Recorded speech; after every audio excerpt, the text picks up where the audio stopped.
Assalamualaikum warahmatullahi wabarakatuh.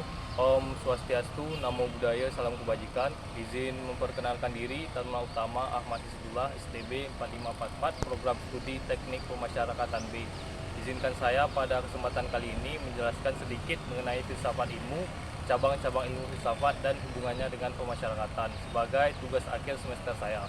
Langsung saja, filsafat ilmu adalah cabang filsafat yang mempelajari dasar-dasar, metode, dan implikasi ilmu pengetahuan. Ini melibatkan analisis kritis terhadap asumsi, konsep, dan struktural, mendasari berbagai disiplin ilmu. Filsafat ilmu berfokus pada pertanyaan-pertanyaan seperti apa itu pengetahuan, bagaimana ilmu itu bekerja, tujuan ilmu dan batasannya. Filsafat ilmu memiliki beberapa cabang utama, namun yang akan saya bahas pada kali ini hanyalah ontologi ilmu, epistemologi ilmu, dan aksiologi ilmu.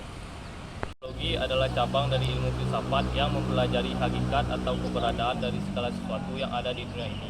Dalam ontologi, kita mencari pemahaman tentang apa yang sebenarnya ada di alam semesta, termasuk itu substansi, sifat, hubungan, dan struktur dari entitas yang ada. Ontologi membantu kita untuk memahami esensi dari realitas dan mempertanyakan aspek fundamental tentang keberadaan dan makna dari segala sesuatu yang ada di sekitar kita. Beberapa cabang ontologi yaitu ontologi fisik, ontologi metafisik, ontologi sosial, ontologi filosofis, dan yang mendasar mengenai keberadaan dan makna segala sesuatu. Cabang filsafat ilmu selanjutnya yaitu epistemologi, adalah cabang filsafat yang mempelajari sumber, sifat, batasan, validasi pengetahuan. Epistemologi membahas pertanyaan-pertanyaan tentang bagaimana kita memperoleh ilmu pengetahuan, apa yang kita dapat dan dapat dianggap sebagai pengetahuan yang sah, dan bagaimana kita mendapatkan kebenaran itu dan keyakinan pandangan kita. Selanjutnya, cabang filsafat yaitu aksiologi, merupakan cabang ilmu yang mempelajari nilai, etika, kegunaan dari pengetahuan atau tindakan.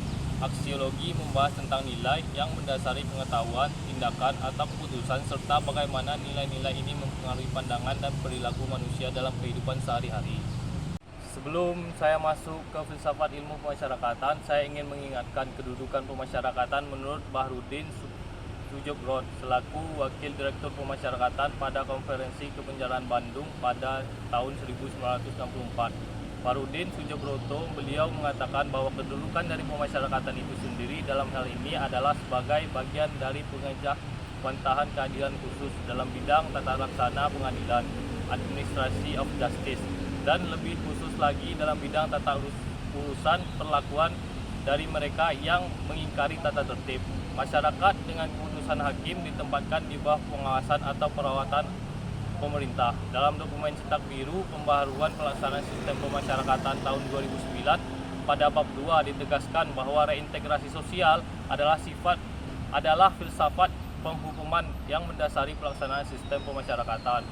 Secara filosofis, pemasyarakatan adalah sistem pemidanaan yang sudah jauh bergerak meninggalkan filosofi retributif atau pembalasan, deterrence, penjaraan, dan resosialisasi. Dengan kata lain, pemidanaan tidak ditujukan untuk membuat derita sebagai bentuk pembalasan, tidak ditujukan untuk membuat jera dengan penderitaan, juga tidak mengasumsikan terpidana sebagai seorang yang kurang sosialisasinya.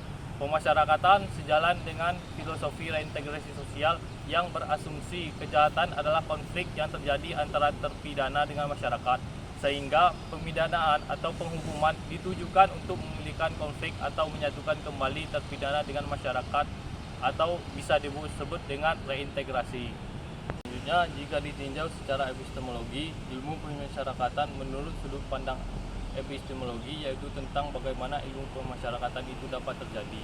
Pada dasarnya, pemasyarakatan itu dapat terjadi karena ada seseorang melakukan tindakan melanggar hukum dan orang tersebut menjadi warga binaan atau narapidana. Lalu orang tersebut dibina supaya menjadi lebih baik lagi di dalam ilmu pemasyarakatan. Dalam ilmu pemasyarakatan diajarkan bagaimana cara membimbing, merawat, membina narapidana. Selain itu, ilmu pemasyarakatan juga mempelajari tentang hukuman, penghukumannya juga.